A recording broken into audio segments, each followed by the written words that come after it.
नमस्कार दोस्तों, आप सभी का मेरे चैनल पर स्वागत है। आज हम वैशाख मास की चौथ की कथा का श्रवण करेंगे। आइए। एक बुढ़िया माई थी, उसके एक बेटा था। बुढ़िया माई बेटे के लिए 12 महीने की 12 चौथ का व्रत करती थी। बेटा जंगल से लकड़ी लाता, दोनों माँ बेटा उनको बेचकर गुजारा करते थे। बुढ़िया माई रोजाना लकड़ियों में से 2 लकड़ी अलग रख लेती और चौथ के दिन बेटे से छुपकर सामान लेकर आती। फिर 5 चूरमा के पिंड बनाती, एक बेटे को खिलाती, एक आप खाती और एक चौथ माता को चढ़ाती और 2 बांट देती। एक चौथ के दिन बेटा अपनी पड़ोसन के घर गया। उसने चूरमे के लड्डू बना रखे थे, तो उसने पूछा कि आज क्या है। सो आपने चूरमे के लड्डू बनाए। पड़ोसन बोली, मैंने तो आज ही बनाया है, तेरी माँ तो हर चौथ के दिन बनाती हैं, तुमको आज दिया था क्या। बेटा बोल दिया तो था। पड़ोसन बोली, तुम लकड़ियाँ लेकर आते हो जिसमें से तेरी माँ छुपा कर बेचकर चूरमा बनाती हैं। बेटा माँ के पास गया, बोला कि मैं इतनी मेहनत से लकड़ियाँ लेकर आता हूँ, तुम चूरमा करके खाती हो, तुम मुझको छोड़ दो या चौथ माता को। तो बुढ़िया बोली, बेटा मैं तो तेरे लिए ही व्रत करती हूँ, सो तुमको भले ही छोड़ दूँ, लेकिन चौथ माता को नहीं छोड़ सकती। तब बेटे ने घर छोड़ने का फैसला किया।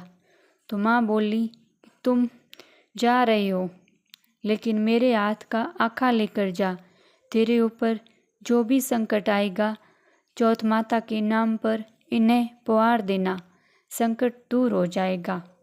बेटे ने सोचा कि है तो झूठी बात, लेकिन एक बात रखने के लिए ले लिया। घर से चला, थोड़ी दूर चला गया और देखता है कि खून की नदी बह रही है, किधर से भी रास्ता नहीं था। तब उसने माँ के दिए आखा पुकार कर बोलता है कि चौथ माता, अगर ये नदी सूख कर रास्ता हो जाए तो आप सच्ची हो। इतने में ही नदी सूख कर रास्ता हो जाता है। थोड़ा आगे चलने पर तो रात होने लगी और सुनसान जंगल हो गया। तब लड़का आखा पुकार कर बोलता है, चौथ माता मुझे रास्ता मिल जाओ, नहीं तो ये जानवर मुझे खा जाएंगे। इतने में ही रास्ता मिल गया। आगे एक राजा की नगरी आई। लड़का नगरी में गया। राजा हर महीने एक आदमी की बलि देता था। वह बुढ़िया के घर गया तो देखता है कि बुढ़िया तो रोटी बनाते हुए रो रही थी। तब उसने पूछा कि माई, तुम रो क्यों रही हो। बुढ़िया बोली, मेरे एक ही बेटा है, वो भी आज बलि चढ़ जाएगा, मैं ये रोटी उसके लिए बना रही हूँ। वो बोला कि माई, ये रोटी मुझे खिला दो, मैं तेरे बेटे के बदले चला जाऊँगा।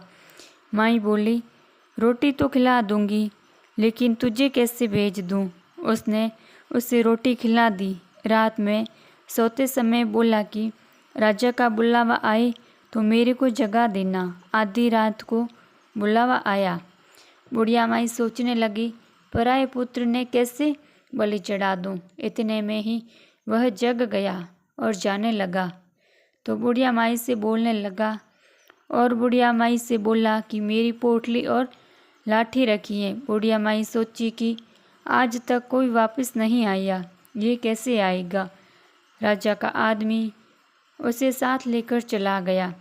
वहाँ पर उसे कच्चे घड़े पकने वाले कुंड में चुन दिया। जब वो चुना जा रहा था तो उसने आखा पुकार कर कहा कि हे चौथ माता, 2 संकट टाल दिए, ये भी आप ही टालो। इतने में ही आवा पककर तैयार हो गया। 2-3 दिन बाद आवा के पास बच्चे खेल रहे थे। बच्चों ने खेल खेल में आवा पर कंकर मार दी तो उसमें से आवाज़ आई। बच्चे ने राजा के आदमियों के पास जाकर कहा कि आवा पक गया। राजा के आदमियों ने सोचा कि 6 महीने में पकने वाले आवा इतनी जल्दी कैसे पक गया। उन्होंने ये बात राजा को बताई। राजा ने जाकर देखा तो सारे बर्तन सोना चांदी के कलश हो गई। वे बर्तन उतारने लगे तो अंदर से आवाज़ आई कि धीरे धीरे उतारना, अंदर मानस है। राजा ने सोचा कि इसमें से पहले कभी कोई ऐसी आवाज़ नहीं आई। राजा ने पूछा कि कौन हो, तो उसने अंदर से ही कहा कि मैं तो वही हूँ जिसे आपने 3 दिन पहले इसमें चुनकर बलि दी थी। उन्होंने खोलकर देखा तो अंदर वही आदमी है जिसे 3 दिन पहले आवा में चुनकर बलि दी थी। उन्होंने सारी बात बताई। उसे महल में ले जाया गया। राजा ने पूछा, तुम कौन हो, बच कैसे गई? तो उसने कहा कि मेरी माँ चौथ का व्रत करती थी, उसी वजह से मैं बच गया। तब राजा ने कहा, ये झूठ है, इसकी परीक्षा लेनी होगी। राजा ने 2 घोड़े मंगवाए, एक पर स्वयं चढ़ गए और दूसरे पर उस लड़के को चढ़ा दिया। उसके हाथों और पैरों में जंजीर डाल दी गई। राजा ने कहा कि अब आप जंगल की तरफ चलते हैं और ये जंजीरें खुलकर मेरे हाथ पैरों में आ जाएंगी तो तुम्हारी माँ की चौथ माता सच्ची हैं। थोड़ी दूर चलने पर ऐसा ही हो गया। राजा के हाथ पैरों में जंजीरें जकड़ी गई। फिर उस लड़के ने बड़ी मुश्किल से राजा को वापस राजमहल पहुंचाया और जाने लगा। तब राजा ने उसे रोकने का आदेश दिया। फिर राजा ने उसे अपनी बेटी से विवाह करने का कहा तो उसने सहर्ष स्वीकार कर लिया। राजा ने उसे वही महल में ही रहने के लिए कहा, अलग से सारे साधन उपलब्ध करवाए। वह राजकाज में सहयोग करने लगा। कुछ महीनों बाद उसे घर की याद आ गई। एक दिन मौसम बहुत ही खराब हो रखा था। चारों तरफ बिजलियां कड़क रही थी। उसे अपनी माँ की याद आई तो उसने अपनी पत्नी से कहा कि आज तो बिजली मेरे गांव की तरफ चमक रही है। तो उसकी पत्नी यानी राजा की बेटी ने कहा कि आपके गांव भी हैं क्या? तो उसने बताया कि हाँ। उसने अपनी माँ के बारे में बताया। फिर कहा कि गांव चलेंगे। दूसरे दिन सुबह वे गांव के लिए रवाना हुए तो राजा ने खूब सारा धन देकर विदा किया।